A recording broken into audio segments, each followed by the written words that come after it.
శ్రీకాంతుడు ఎవరు కన్నబిడ్డా? ఈ ఒక్క మాట చాలు శ్రీకాంత్ వాదం నిరాధారమయ్యేందుకు. కాని గొంతు కరకరా కోసినా ఆ అన్నా వదినల నోటి నుంచి ఆ మాట రాదు. అసలు హృదయంలో కూడా ఆ భేదభావం ఉత్పన్నం కాదు. ఉదయం జరిగిన ఈ సంఘటన ఫలితంగా మధ్యాహ్నం భోజనాలు ముగ్గురికీ లేవు. శ్రీనివాస్ గదిలోంచి బయటికి రాలేదు. సతీదేవి మేడ మీదకే కిందకే కాలుగాలిన పిల్లిలా తిరగసాగింది. శ్రీకాంత్ తల్లి గదిలో ఉన్నాడు. మిక్కుటమైన బాధ కలిగిన వేళ అతడు తల్లి గదిలో ఉండిపోతాడని సతీదేవికి తెలుసు. ఆ అభాగ్యురాలతో నన్ను పంపించివేయక ఎందుకు ఉంచుకున్నావమ్మా? ఈ దుఃఖభాజన జీవితం అనుభవించేందుకే నీ స్తన్యమిచ్చి బ్రతికించావా? శ్రీకాంత్ గది ముందు తచ్చాడుతోన్న సతీదేవి హృదయం కలుక్కుమంది. కిందికొచ్చి భర్తతో మరిది విలాపం చెబుతూ కన్నీళ్లు కార్చేసింది. సాయంత్రం 5 కొట్టారు. డ్రెస్సు వేసుకుంటున్న భర్తను అడిగింది సతీదేవి. ఏమండి, ఎక్కడికి? క్లబ్బుకు వెళుతున్నాను. ఇదిగో ఈ డబ్బు కాంతికివ్వు. వాడిని సముదాయించి భోజనానికి లేపు. మీరు భోజనం చేయలేదు? ఆకల్లేదు. నా కోసం ఎదురు చూడకు, నువ్వు తినే. కారులో వెళ్ళిపోయాడు శ్రీనివాస్. బల్ల మీద ఫోటోలో అత్తగారు తనని నీ చెయ్యలా వచ్చిందే, నా బాబుని కొట్టను అని నిలదీసి అడిగినట్టు అనిపించింది సతీదేవికి. ఫోటో ముందు తలవాల్చిన శ్రీకాంత్ని చూసేసరికి గుండె నీరైంది సతీదేవికి. బాబూ కాంత్! శోకావేశంతో కోగులించుకుంది మరిదిని. వదిన హృదిలో తలదూర్చి రోధించాడు శ్రీకాంత్. ఆదర్శాలకి జీవితాలకి పోరాటం. ఆదర్శం నెరవేరినా నెరవేరకపోయినా జీవితం మాత్రం దుఃఖభూయిష్టమే. బ్రాందీ బాటిల్స్ ఖాళీ అయిపోతున్నాయి. తాగుతున్నారు, కేరింతలు కొడుతూ మాట్లాడుతున్నారు. వికటాటహాసాలతో వికృతపు అరుపులతో నిండుంది గది. భాస్కర్ వివాహ సందర్భంలో జరుగుతున్న విందురూపం ఇలా ఉంది. అందులో తాగుడు అలవాటు ఎవరికీ లేదు. సరదా అంటూ తాగేస్తున్నారు, ఖుషీ ఖుషీగా మాట్లాడేస్తున్నారు. కాంత్ ఒక్క పాత్ర గ్లాసు ముందుంచాడు పెళ్ళికొడుకు భాస్కర్. తీసుకో కాంత్, నువ్వొక్కడవే. ఒరే కాంత్, బిరుగ్గా చూస్తావు, అందుకో! ప్రభాత్ అరిచాడు. అతనప్పటికే నిషాలో పడ్డాడు. ఒకనాడు ఒట్టువి పెట్టించుకుంది భాస్వతి నాతో. అప్పటినుంచి నేను తాగలేదు అని లేవబోయాడు శ్రీకాంత్. జగదీష్ చంద్ర పట్టి కూర్చోబెట్టాడు. ఒట్టు సత్యాలకి కాలం చెల్లిపోయిందిరా నాన్న. శాంతిలేని జీవితాలు మనవి. కృత్రిమ ఆనందమైన క్షణకాలం సృష్టించుకోకపోతే బ్రతుకు వెగటనిపిస్తోంది. పర్వాలేదు, ఇందా. కృత్రిమ ఆనందం వల్ల శాంతి పిపాస చల్లారదు, అధికమవుతుంది. చూడు, అది తాగుతున్నాం తాత్కాలిక శాంతి కోసం. మొత్తులో హాయ్ అనిపిస్తోంది. మైకం తొలగాక కడుపులో చేరి తీవ్ర దాహం పుట్టిస్తుంది. ఇక వెర్రెత్తిపోవడం ఒకటే మిగులుతుంది. బాటిల్ ఖాళీ అయిపోయింది. మరోటి. 10 గంటల రాత్రివేళ మంచి నిషాలో బయటపడ్డాడు శ్రీకాంత్. ఆలోచన లేకుండానే కారు మాలిని ఇంటికి పోనిచ్చాడు. ఇంత రాత్రివేళ ఆడవాళ్లున్న ఇంటికి తనెందుకు వెళుతున్నాడో తెలీదు. అక్కడికి వెళ్లి తనేం చేయబోయేదీ తెలీదు. హాల్లో రాధిక చదువుకుంటోంది. అక్కడే సోఫాలో ఓ చెంప ట్రాన్సిస్టర్లో ప్రసారమవుతున్న హిందీ ఫిలిం సంగీతం ఆలకిస్తూ శరత్ సాహిత్యం శ్రీకాంత్ పఠిస్తోంది మాలిని. శ్రీకాంత్ని చూసి ముఖం చిట్లించింది. Hello Mrs Malini, good night. మర్యాదకైనా తను విష్ చేయలేదు. కళ్ళెరజేసి అతడికేసి చూడసాగింది. ఇంత రాత్రివేళ నీ రాకేమిటి అన్న విసుగు ముఖంలో స్పష్టమవుతోంది. శ్రీకాంత్ అదేమీ పట్టించుకున్నట్టు లేదు. రాధికతో సంభాషించసాగాడు. నీకే సబ్జెక్ట్లో ఇంట్రెస్ట్ ఎక్కువ? నువ్వే సబ్జెక్ట్లో క్లెవర్? రాధిక నోట్సు చేతిలోకి తీసుకుని తిరగేస్తూ, నీళ్లు నీళ్లల్లా ఉంటాయెందుకు? చిక్కగా ఉంటే అప్పుడెలా ఉండేది? పర్వతాలు కదలవెందుకు? కదిలితే ఏమయ్యేది? మేఘాలు ఆకాశంలో ఉండిపోతాయి. కిందకొస్తే ఆ మేఘాల గుంపులతో దాగుడు మూతలు ఎంతో చక్కగా ఆడుకునేవాళ్లం కదా. పిచ్చిదేవుడు, మానవుడికి కోరికలిచ్చాడే గాని తీరే అవకాశం కల్పించలేదు, ఎందుకంటావ్ అంటున్నాడు. శ్రీకాంత్ తాగాడని తెలియడానికి అట్టేసేపు పట్టలేదు మాలినికి. రాధికకి అతను తన ముందు కూర్చున్నప్పుడే తెలిసిపోయింది, అతని నోట్నుంచొస్తున్న వాసన వల్ల. మాలినికి భయం వేసింది. లేచి గదిలోకి వెళ్లి రాధికను పిలిచింది. రాధి, అక్కడ్నుంచిలే, గదిలోకొచ్చేసాయి. అక్క మాటకి చెవి దూరచలేదు రాధిక. డాక్టర్, మీరు భోజనం చేశారా? లేదు, ఇంకా ఇంటికి వెళ్లలేదు. వదిన లేదు కదా, ఇంటికి వెళ్లాలని లేదు. డిస్పెన్సరీకి వెళతాను. డిస్పెన్సరీకి ఇప్పుడెందుకు? అవును, ఇప్పుడెందుకు? లేవండి డాక్టర్, భోజనం చేసి వెళ్ళండి. రాధి! గావుకేక పెట్టింది మాలిని. నీకేమైనా మతిపోయిందాయాం? అతను తాగాడు. ఒళ్ళు తెలియకుండా తాగి ఇంత రాత్రివేళ లేడీస్ ఉన్న ఇంటికి అతను రావడంలో ఉద్దేశమేమిటి? తాగినవాడితో నువ్వు ఆ మాటలేమిటి? మొదటే శ్రీకాంత్ పరిస్థితి ఆందోళన కలగజేస్తుంటే రాధిక మనసు చివుక్కుమంది మాలిని పరుష వాక్యాలతో. తాగినవాడికి చెవులు వినపడవా? హృదయం మృగ్యమవుతోందా? ఆత్మాభిమానం నిద్రపోయుంటుందా?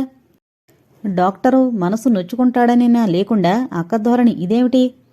రాధికకి ఆ సమయంలో మొండి ధైర్యం ప్రవేశించింది. వెళ్ళిపోతున్నారా? ఈ స్థితిలో ఎక్కడికి పోతారు? భోంచేసి వెళ్ళండి డాక్టర్. వద్దులే, వెళ్ళిపోతాను. మీ అక్కగారు భయపడుతున్నట్లున్నారు నా గురించి. అనవసరంగా నా గురించి చేవాట్లు తినకు. కంగారుగా శ్రీకాంత్ చేయి పట్టుకుంది రాధిక. మీరు వెళ్ళడానికి వీల్లేదు, రండి భోజనానికి అంది వారిస్తూ.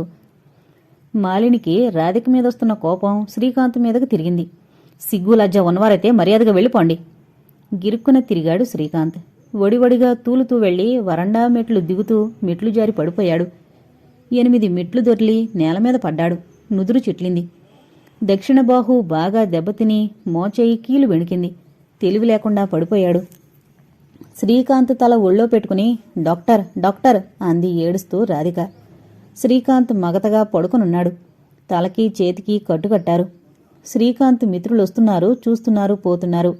భాస్వతి శ్రీకాంత్ మంచం మీద కూర్చుంది మౌనంగా, గంభీరంగా. ప్రభాత్, జగదీష్ చంద్ర గదిలో తచ్చాడుతున్నారు భయం భయంగా. ఎవరికీ భాస్వతి వంక చూడ్డానికి ధైర్యం చాలడం లేదు. ఆమె నోరు విప్పితే ఏం గర్జన వినవలసొస్తుందోనన్న భయం. నిన్న శ్రీకాంత్ని తాగించింది తాము. ఆ సంగతి అప్పటికే భాస్వతి చెవిన పడింది. శ్రీకాంత్ అన్నా వదినలు లేరు, తిరుపతి వెళ్లారు. అంచేత మాలిని ఇంట్లోనే ఉంచారు. అసలు శ్రీకాంత్కి పూర్తిగా తెలివి రాలేదు. పైగా నడుం పట్టుకుని నడక రాకుండా అయిపోయింది. రాధిక గదిలో దిగులుగా కూర్చుంది. మాలిని తన గదిలో కూర్చుని ఉడికిపోతోంది. ఇదెక్కడ పీడని పైకి అనలేక మింగలేక గుండె విసుక్కుంటోంది. తుఫాను లేవడానికి ముందుండే ప్రశాంతతుంది శ్రీకాంత్ గదిలో. ప్రభాత్ పిలిచింది భాస్వతి. ప్రభాత్ తల ఉంచాడు. జగదీష్ ఉలిక్కిపడ్డాడు. ఆదర్శవాదులు చేయవలసిన పనేనా ఇది? మీ ఆవేశాల వల్ల, అవివేకాల వల్ల మన కంపెనీకి ఇప్పటికే చెడపేరొచ్చింది. అది చాలదని తాగుబోతులను పేరు కూడా ఒకటి సంపాదించుకోవాలని ఉబలాటంగా ఉందా? నిన్నటి బ్రాందీ ఖర్చంతా? అప్పుడే గదిలో కడుగుపెట్టిన భాస్కర్కి ఎదురైన పలకరింపు. గతుకుమన్నాడు భాస్కర్. కాంతుడి ప్రమాదానికి బాధ్యులెవరు? నేను తలెత్తాడు ప్రభాత్. నేను ధైర్యం చేశాడు జగదీష్.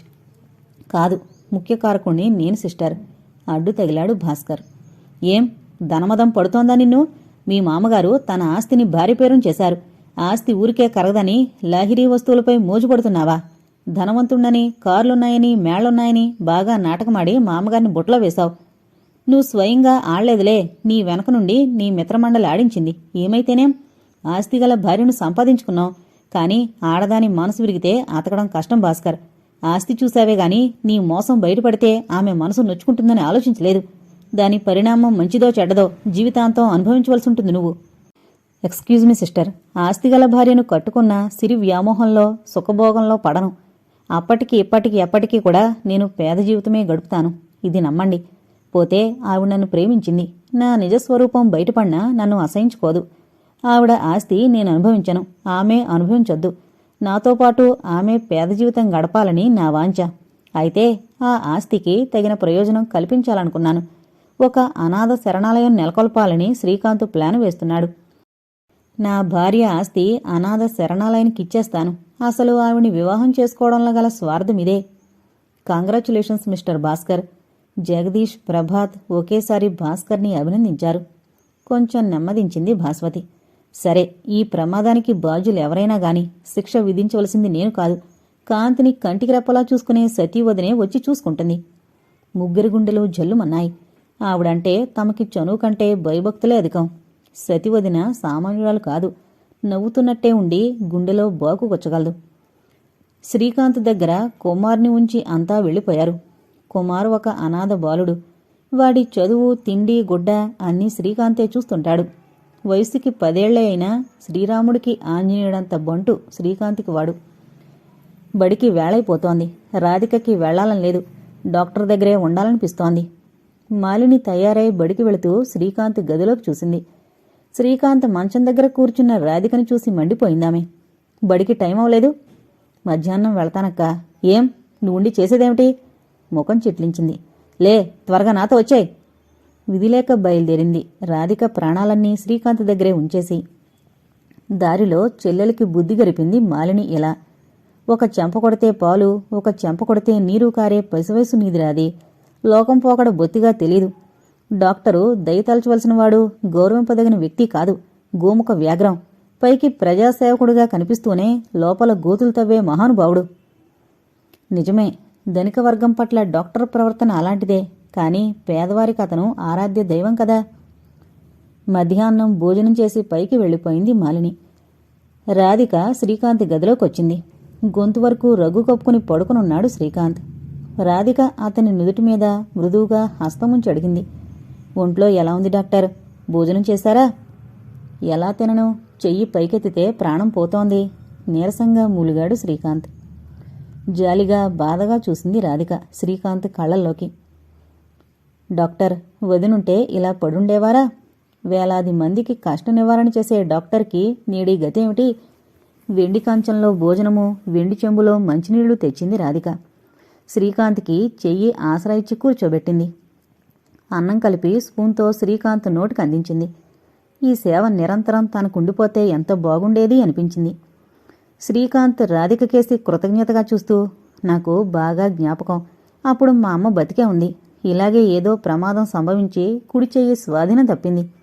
ఆమె మీలాగే దగ్గర కూర్చోబెట్టుకుని స్పూన్తో తినిపించింది. మిమ్మల్ని చూస్తుంటే మా అమ్మ జ్ఞాపకమొస్తోంది రాధిక అన్నాడు. రాధిక మనసు చివుక్కుమంది. డాక్టరు నన్ను తల్లితో పోలుస్తున్నాడే. ఆ మర్నాడే తిరుపతి నుంచి తిరిగొచ్చారు సతీ శ్రీనివాసులు. స్టేషన్లోనే శ్రీకాంత్ విషయం తెలిసింది. సరాసరి మాలిని ఇంటికొచ్చింది సతీదేవి. మాలినికి కృతజ్ఞత తెలిపి మరిదిని తనతో ఇంటికి తీసుకొచ్చేసింది. పడమటి దిక్కు వరండా మెట్ల మీద నీళ్ల బకెట్లో చెంబు ముంచి పాదప్రక్షాళనం గావించుకుని భజన మందిరంలో కడుగుపెట్టింది భాస్వతి. భజన మందిరం ఆనుకునే పూజామందిరం. శ్రీకాంతుడి మిత్రులందరూ వచ్చున్నారు. గోడపక్కల వరుసగా కూర్చునున్నారు. హాలు నిశ్శబ్దంగా ప్రశాంతంగా ఉంది. భగవద్గీత శ్లోకాలు నిర్మల గంభీర స్వరంతో పఠిస్తోన్న సతీదేవికి ఎడంగా కూర్చుంది భాస్వతి. తలెత్తి గదంతా ఒక మాటు కలి చూసింది. కాంతుడు రాలేదా? అతనింకా డిస్పెన్సరీలోనే ఉన్నాడేమో. ఎవరిదో సమాధానం. మరొక్క మాటు అందరి ముఖాలు చూసింది సతీదేవి. బోనులో నిలబడ్డ ముద్దాయిల్లా ఉన్నారు. నవ్వొచ్చింది సతికి. ఇక్కడ జేబుల చక్రవర్తి ఎవరు? ఆమె ఎవరిని గురించి అడుగుతోందో వెంటనే అర్థమైంది అందరికీ. అతన్ని బయట పెట్టేందుకు ఎవరూ ఇష్టపడలేదు. అక్కడెవరూ మిత్రద్రోహులు లేరు. స్నేహానికి ప్రాణం వదిలేవారే కాని. ప్రభాత్ అంచున కూర్చున్న రాజేంద్ర ముఖం ఎర్రబారింది లజ్జతో. తనని గురించి ఆమెకెలా తెలుసో అంతు దొరకని విషయం. వదినగారు, మెల్లగా అన్నాడు రాజేంద్ర. సతీదేవి అతన్ని చూసి నవ్వింది చిన్నగా. మీకు నా గురించి మీ అన్నగారు చెప్పారు. అన్నగారా? వారికి నా గురించి ఎలా తెలుసు? ఆయనకి తెలుసు. ఒకనాడు ఆయన జేబు పాలించావటగా. పొక్కున నవ్వింది. అవును, డాక్టరు జన్మదినోత్సవానికి ముందు రోజు అన్నగారి పర్సు. అయితే తెలిసే ఊరుకున్నారా? రాజేంద్రే కాక అక్కడున్న వారందరికీ ఆశ్చర్యంగా ఉంది. మీ అన్నగారికి కాంతుడి మీద ఎంత అభిమానమో కాంతుడి స్నేహితులన్నా అంతే అభిమానం. ఆ రోజు అంటే కాంతు పుట్టినరోజు పండగనాడు నువ్వు కాంతికి మనీ పర్సు బహుకరిస్తుంటే నీ చేతిలో తను పోగొట్టుకున్న పర్సు చూసి మొదట ఆశ్చర్యపోయి తర్వాత సంగతి అర్థం చేసుకున్నారట. మొన్నీ మధ్య ఈ సంగతి చెప్పి నవ్వారాయన. శ్రీనివాసు సహృదయతకి అందరూ ముగ్ధులయ్యారు. వరండాలో లైటు వెలుగుతోంది. ఎవరిదో నీడ గుమ్మంలో పడింది. ఎవరు? కాంతేనా? వదినా. పచార్లాపి సగం కాలిన సిగరెట్ పారేసి కాళ్ళు కడుక్కుని లోనుకొచ్చాడు శ్రీకాంత్. మౌనంగా ఓ మూలకి ఒదిగి కూర్చుని కళ్ళు మూసుకున్నాడు. శ్రీకాంత్ ప్రకృతి వింత. ఒక్కొక్కసారి లోకమంతా నేనే, నాదే లోకమంతా అన్నట్టు మాట్లాడతాడు ఉత్సాహంగా, హాయిగా. మరొకసారి తనలో తానే యోగిగా, విరాగిగా కనబడతాడు. అందుకే ఒకసారి లోతుగా, ఒకసారి తేలిగ్గా ఉండే శ్రీకాంత్ చేతిలో అందరూ ఆకృష్టులవుతారు. ఎప్పుడూ నవ్వేవారన్నా, ఎప్పుడూ గంభీరంగా ఉండేవారన్నా విసుగు పుడుతుంది. మరిదివంక చూసి నిట్టూర్చింది సతీదేవి. ఆ నెత్తిన ఎన్ని సమస్యలో, ఆ బుర్రలో ఎన్ని ఆలోచనలో, ఆ ఎదలో ఎన్ని ఆవేదనలో. తమ బాధ పైకి వెళ్లబోసుకుని సానుభూతి కోరేవారిపై కలిగే జాలికన్నా లోపలే కుమిలిపోయేవారిని చూస్తే గుండె నీరవుతుంది. ముఖ్యంగా ఆ బాధితుడు ఆత్మీయుడైతే ఇక వారి బాధ వర్ణనాతీతం. భాస్వతిని అడిగింది సతీదేవి. కాంతిని మాలినింట్లో ఎందుకుంచారు? మీకు ఇళ్ళు వాకిళ్ళు లేవని ఆవిడింట్లో ఉంచారా? భాస్వతితో పాటు అందరూ తెల్లబోయారు సతి చేసిన నిష్ఠూరానికి. భాస్వతే మెల్లగా జవాబిచ్చింది. ఎక్కడైతేనే ఉండేందుకు అనుకున్నాం. అసలు కాంతికి నడిచే శక్తి లేదప్పుడు 2 అడుగులు కూడా. కుమారు చెప్పాడు. కాంతిని అక్కడ ఉంచినందుకు మాలినికి చాలా ఇబ్బంది కలిగిందట. ఆ పిల్ల రాధికే పలకరించేదట. అందుకావిడ కసిరేదట కూడా. క్షణకాలం ఊరుకుంది భాస్వతి. నెమ్మదిగా అంది. సాటి మానవుణ్ణి ఆపదలో ఆదుకోలేని కఠిన హృదయం ఆమెది. ఆమెకి కాంత్ అంటే కోపంగా ఉండొచ్చు, కానీ మానవతా ప్రదర్శనానికి వ్యక్తిగత జీవితం అడ్డా. ఆవిడికి ఇబ్బందని తెలిస్తే ఇంటికి తీసుకొచ్చేదాన్ని. అందరూ మీలాగే ఉంటారనుకున్నారా భాస్వతి? ఒకడి కష్టం ఒకడెందుకు చూస్తాడు? ఎవరి సంసార తాపత్రయాలు వాడివే, ఎవరి స్వార్థం వాడిది. ఇది ప్రపంచం. మంచికి మంచి అందించే సద్బుద్ధి లేదు దీనికి. మానవుల్లో కృతజ్ఞత కన్నా కృతజ్ఞతే అధికం.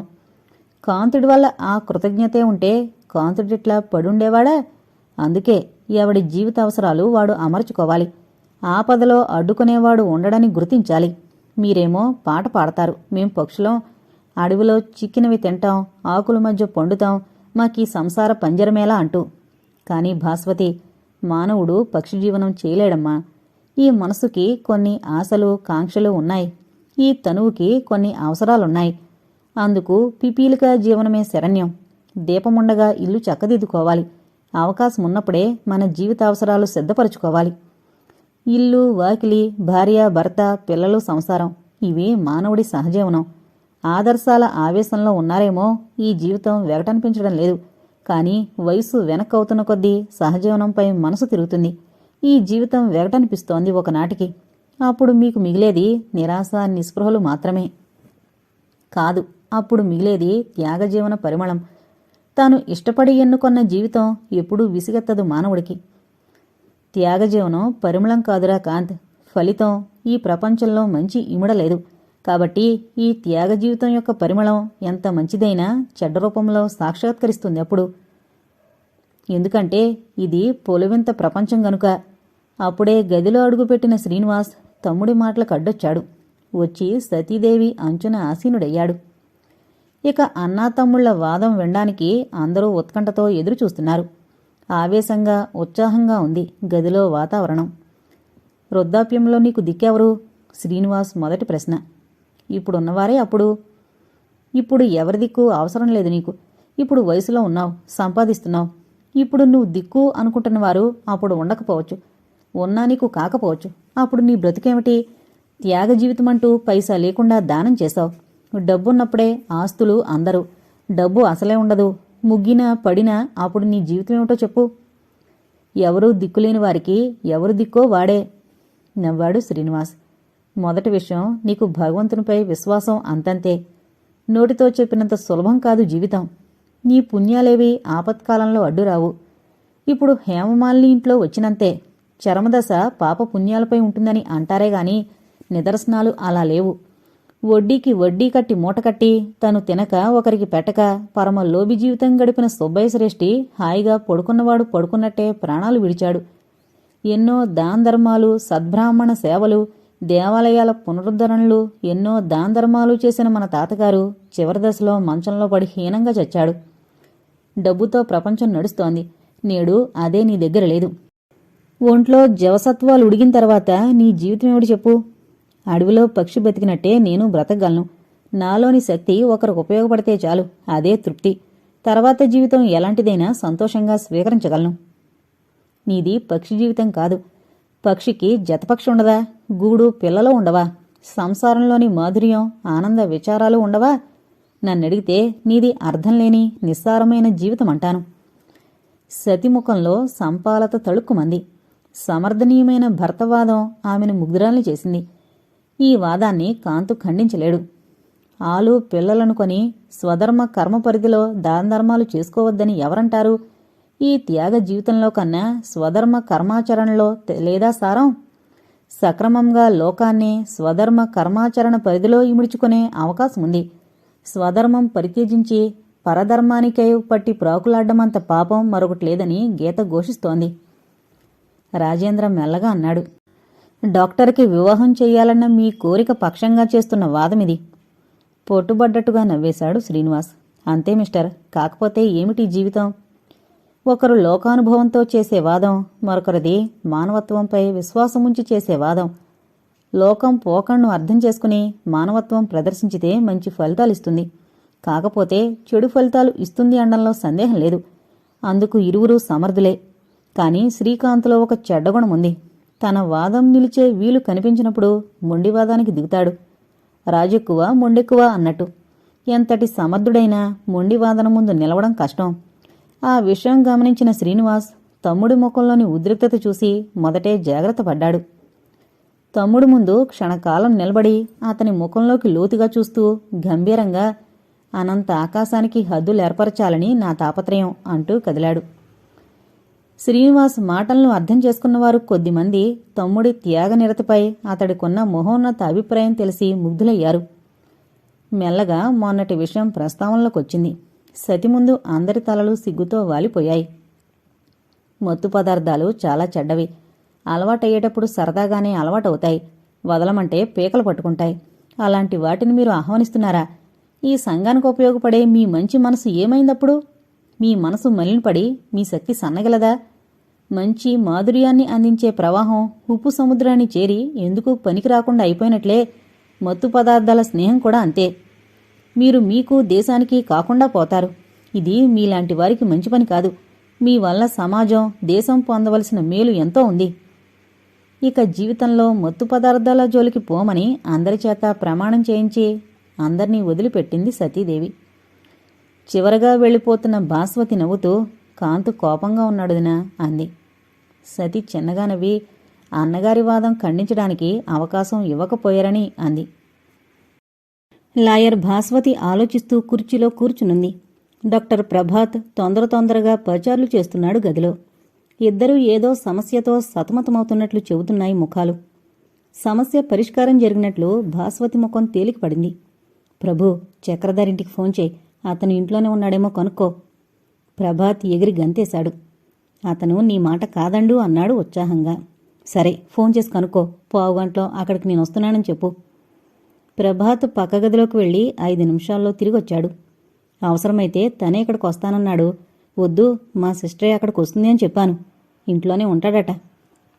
కారు చక్రధారి ఇల్లు సమీపిస్తున్న కొద్దీ భాస్వతి గుండెల్లో కార్లు, రైళ్లు పరుగులు తీస్తున్నాయి. స్టీరింగ్ పట్టుకున్న చేతులు వణుకుతున్నాయి. అవ్యక్తమైన విషాద భావాలతో ఊగిపోతోంది హృదయం. భావోద్వేగంతో లేత పెదవులు కంపిస్తున్నాయి. తన 18వ ఏట జరిగిన సంఘటనలు ఎంత వద్దనుకున్నా గుర్తొచ్చి మనసును అల్లకల్లోలం చేస్తున్నాయి. ఇంటర్ నుంచి BA వరకు క్లాస్మేట్స్ భాస్వతి, చక్రధారి. కలవారి ఒక్కగానొక్క బిడ్డ చక్రధారి. గొప్ప మేధావి. ఆటల్లో పాటల్లో మంచి చురుకైనవాడు. దానికి తోడు చక్కని అందచందాలున్నాయి. బంగారానికి తావి అబ్బినట్లు విశాల భావాలు గల సహృదయుడు. భాస్వతి, చక్రధారి ప్రాణంలో ప్రాణంగా మిలిగేవారు. వారిది అంత ప్రాణస్నేహం. తామిద్దరూ కాలేజీకి కలిసొస్తున్నా కలిసిపోతున్నా నలుగురు ఈర్షపడేవారు, గుసగుసలాడేవారు. అమాయక హృదయిని అయిన భాస్వతి అది వేరుగా భావించేది. తమ స్నేహం చూసి ఓర్వలేరని తలపోసేది. వారెందుకలా ఈర్ష్యాదృక్కులు జరిపేవారో కొన్నాళ్ల తర్వాత తెలిసింది. ఒక్కో వ్యక్తి దృక్పథం ఒక్కోలా ఉంటుంది. అందువల్ల అనేక అనర్థాలు సంభవిస్తాయి. భాస్వతికి చక్రధారి ఒక ప్రాణస్నేహితుడు తప్ప మరేమీ కాదు. కాని అతను అదే దృక్పథంలోంచి సాగలేదు మొదట. భాస్వతిలోని ప్రతిభా విశేషాలకి ముగ్ధుడై ఆమెతో చిలిమి చేశాడు. ఒకే జాతైతే ఎన్నాళ్లైనా స్నేహం స్నేహంగానే ఉండగలదు. కాని స్త్రీ పురుషుల స్నేహం ప్రేమలోకి దారితీసే ప్రమాదముంది. ఇందులో వైచిత్ర్యం లేదు. ప్రకృతి తన నైజం తాను చూపుతుంది. BA పరీక్షలయ్యాయి. ఒకనాటి సాయంత్రం చక్రధారి ఇంటికొచ్చింది భాస్వతి. ఆ రోజు మరుపురాని రోజు. లోకానుభవానికి నాందీ గీతం పాడిన రోజు. రాత్రి అమ్మనడిగి అంగీకారం తీసుకున్నాను. నీ అంగీకారం కూడా నీ నోటితో తేల్పితే మీ నాన్నగారితో సంప్రదించి ఈ వేసవిలోనే ముహూర్తం పెట్టిస్తాను అన్నాడు చక్రధారి. భాస్వతి అంగీకారం పట్ల ఎలాంటి సందేహం లేనట్టే. పెళ్ళా? కొయ్యబారిపోయింది భాస్వతి. ఏం పెళ్లి చేసుకోవా భాసు? పెళ్ళొద్దులే, నన్ను చేసుకో చిలిపిగా నవ్వేశాడు. ఇలా మాట్లాడేది నువ్వేనా చక్రధారి? నేను నమ్మలేకుండా ఉన్నాను. నటించి గాబరా ఎత్తించుకే చిలిపి పిల్ల. నవ్వుతూ చేయి పట్టుకున్నాడు. అది ఆదర్శ జీవితం గడపాలని కలలు కంటున్న వయసు. తన జీవితానికి ఒక వివాహం ఉన్నదని ఊహించి ఉండలేదు. కుమారి జీవితం గడుపుతూ అజ్ఞానాంధకారంలో పురుషుల నిరంకుశ ప్రవర్తన వల్ల నలిగిపోయే స్త్రీలను పైకి తేవాలని, వారిలో స్వేచ్ఛ విజ్ఞానాలు వికసింపజేయాలని ఎన్నో ఊహలు రూపం పోసుకుంటున్న వయసు. ప్రేమ, పెళ్లి కలలో కూడా తలంచని విషయాలు. అక్కడ ఒక్క క్షణమైనా నిలవలేకపోయింది భాస్వతి. చటుక్కున లేచి చక్రధారి విస్తుపోతుండగా పరిగెత్తినట్టే వచ్చేసింది. మరనాడు తన మనసులోని విషయాలు వివరిస్తూ చీటీ రాసి పంపింది. నా భావాలు, నా ఆలోచనలు నీకు తెలుసు. స్వేచ్ఛ స్వాతంత్రాలకి ప్రాణం పెట్టేదాన్ని. నేనెన్నడూ ప్రేమ గురించి, పెళ్లి గురించి ఆలోచించలేదు. నా ఆదర్శాలకి, వైవాహిక జీవితానికి పొత్తు కుదరదు. అయితే నిన్ను పెళ్లాడితే నా స్వేచ్ఛ స్వాతంత్రాలు హరిస్తావేమోనన్న భయం గాని, నువ్వు నా ఆశయాలకి అడ్డుపడతావన్న సందేహం గాని లేవు. కాని వైవాహిక జీవితంలో నన్ను బంధించివేసే కొన్ని పవిత్రమైన బాధ్యతలున్నాయి. అందులో అడుగుపెట్టాక వాటిని తలదాల్చి నడవకపోతే నారీ జీవితానికే అర్థముండదు. నా నిరాదరణ వల్ల నీ మనసు నొస్తుందని నాకు తెలుసు. కాని అందుకు నేనెంతవరకు బాధ్యురాల్ని? స్నేహభావంతో చేరిన నన్ను స్వార్థభావంతో చూసి మన స్నేహానికే ఉనికి లేకుండా చేశావు. నీకు నిరాశ కలిగిస్తున్నందుకు విచారిస్తున్నాను, క్షమించు. ఈనాడు హఠాత్తుగా నీ కోసం మనసు మార్చుకుని వైవాహిక బంధనంలో చిక్కుబడలేను. నన్ను అర్థం చేసుకో. ఉంటాను. కుమారి భాస్వతి. ఆ తర్వాత చక్రధారి విషయాలు ఎక్కువగా తెలియలేదు భాస్వతికి. కొన్నాళ్లకి అతడు ఇంగ్లాండ్ వెళ్లాడని, తిరిగొచ్చాక ఇంజనీరుగా పనిచేస్తున్నాడని తెలిసింది. కాని ఎప్పుడూ కలుసుకోలేదు. భాస్వతికి చక్రధారి మనసులోకి రావడం కూడా మానేశాడు. భాస్వతి లా పట్టా పొంది ప్లేడర్గా ప్రాక్టీస్ పెట్టింది. ప్రశాంతంగా ఉన్న మనసులో మానని గాయం కలిగించే సంఘటన జరిగింది ఒకనాడు. స్త్రీ స్వేచ్ఛా స్వాతంత్రాలపైనే వెగటు పుట్టించే ఘటన. స్త్రీ విజ్ఞాన వికాసాలపైనే నమ్మకం పోగొట్టే సంఘటన. ఫస్ట్ షో సినిమాకి వెళ్ళింది భాస్వతి. తను వెళ్లేటప్పటికే సినిమా ప్రారంభమైంది. ఇంటర్వెల్లో భాసు అన్న పిలుపు విని పక్క సీట్లో ఉన్న వ్యక్తికేసి చూసింది. చక్రధారి. తన పక్కనే ఉన్న ఒకనాటి ప్రాణ స్నేహితుడు చక్రధారిని తను ఇంతవరకు గుర్తించినందుకు సిగ్గుపడింది. బాగున్నావా చక్రధారి? చిరునవ్వుతో పలకరించింది. ఇలా ఉన్నాను, పేలవంగా నవ్వాడతను. చక్రధారి పక్కనే కూర్చున్న ఒక యువతి చక్రధారి భుజం మీద తలాంచి తన అందంతో అందర్నీ ఆకర్షించాలని కాబోలు అష్ట వంకర్లు తిరిగి విలాసంగా కూర్చునుంది. కంఠంలో నిష్ఠూరం ధ్వనింపజేస్తూ, మరి నాకొక శుభలేఖ పంపించలేదని చక్రధారి, ఈ స్నేహితురాల్ని మరిచిపోయావనుకుంటాను. ఇప్పుడైనా నీ శ్రీమతిని పరిచయం చేస్తావా? నేనే చేసుకుందునా? చలాకీగా అడిగింది భాస్వతి ఆ యువతి వంక చూస్తూ. మొదట తెల్లబోయాడు. అర్థం చేసుకున్నాడేమో పకాలమన్నాడు. నాకు పెళ్ళా? హహహ, ఈ దరిద్రుడికి ఓ పెళ్ళా భాస్వతి? భాస్వతి అనే అందమైన అమ్మాయి వీడి నుదుట కళ్యాణగీత తుడిచేసి వెళ్ళింది. నిర్మలమైన స్నేహ సరసిలో విషబిందువు చిలికి అపవిత్రపరిచినందుకు చక్కని శిక్ష విధించిపోయింది. స్వేచ్ఛగా ఎగిరే రామచిలుకను ప్రేమనే పైడి పంజరంలో బంధింపబోయిన బుద్ధి తక్కువకు ఆగ్రహించి జీవితమంతా కుళ్ళి చావమని శపించి మరీ పోయింది. ఈమె మిస్ రోజా, క్లబ్ డాన్సర్. బిడియం లేకుండా చెప్పాడు. లైట్లారిపోయాయి. తిరిగి సినిమా ప్రారంభమైంది. చక్రధారి ఎంత తేలిగ్గా మాట్లాడాడో అంత బరువుగా లోతుగా గుచ్చుకున్నాయి భాస్వతి హృదయంలో. కళ్ళు సినిమా చూస్తున్న ఆలోచనంతా చక్రధారి గురించే. ఆ ముఖంలో వెనకటి మార్ధవం, సౌకుమార్యం లేవు. ఎన్ని గంటలైనా విసుగు పుట్టించకుండా మృదువుగా పొందికగా మాట్లాడే ఆ కంఠం కరుకుగా భయంకరంగా ధ్వనిస్తోంది. ఒక్కపొడి అలవాటు కూడా దుర్వ్యసనంగా భావించే చక్రధారి సిగరెట్లు కాలుస్తున్నాడు. అతను గుప్పుగుప్పున పొగ వదిలినప్పుడల్లా భాస్వతి ఉక్కిరిబిక్కిరవుతోంది పొగకంపు భరించలేక. సినిమా వదిలాక బయటకొచ్చారు. నీ కారు నేను తీసుకుపోతా చక్రి, గోముగడిగింది రోజా. మరి నేను? టాక్సీనో రిక్షానో చూడు. సరే తీసుకెళ్ళు. ఒక్క వాలుచూపు చక్రధారి ముఖంలోకి విసిరి వయ్యారంగా హంసగమనంతో వెళ్లి కారులో కూర్చుని వెళ్లిపోయింది రోజా. చక్రధారి టాక్సీ పిలిచే ప్రయత్నంలో ఉండగా, నా కారులో డ్రాప్ చేస్తాను రా చక్రధారి అంది భాస్వతి. అంత దయకు నేను పాత్రుని కాదు బాసు. అతిశయోక్తులు వదిలి రా మొదట ఆజ్ఞాపించినట్టే ఉంది ఆమె గొంతు. చక్రధారితో పాటు తనూ దిగి ఇంట్లోకి వెళ్ళింది భాస్వతి. తను పిలవకపోయినా తనంతా తానే తనింట్లోకొచ్చిన భాస్వతిని చూసి ఆశ్చర్యపోయాడు చక్రధారి. కూర్చో బాసు, సోఫా చూపించాడు. నిలబడే అడిగింది భాస్వతి. రోజా ఎవరు?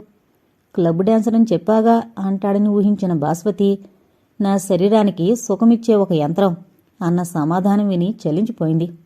ఓహ్, ఒక ఉత్తమ పురుషుడు ఘోరపతనం పాలయ్యాడా? కారణం నేనేనా? తల పట్టుకుని కూలబడిపోయింది సోఫాలో. నా పతన కారణమైన నువ్వు నా పతనం కళ్ళారా చూడు అన్నట్టు బీరువాలోంచి ఒక సీసా తీసి గడగడా పట్టించేశాడు చక్రధారి ఆకలి గొన్నవాళ్ల. త్రాగుడు కూడానా? భగవాన్, చూడలేను. బిగ్గరగా కళ్ళు మూసుకుంది. చక్రధారి తననింత గాఢంగా ప్రేమించాడని ఊహించలేదు. ఎప్పుడూ వెధవేషాలు, వికిలిచేష్టలు లేకుండా ఒక స్నేహితుడిగా గంభీరంగా మెలిగే అతనిలో అంతటి గాఢప్రేమ ఉన్న సంగతి తాను ఏనాడూ పసిగట్లేదు. తన ప్రేమ ఒక్క మాటలో వెల్లడించుకుని అంగీకారం అడిగితే నిరాకరణ ఎదురై హృదయం భగ్నమైంది. తను నిరాకరించే ముందు తనను గురించి ఆలోచించింది కానీ దాని పరిణామమేమిటో ఆలోచించిన పాపాను పోలేదు. ఆ నిరాకరణ ఫలితం ఈనాడు ఈ రూపంలో సాక్షాత్కరించి గుండెకోత పెడుతోంది.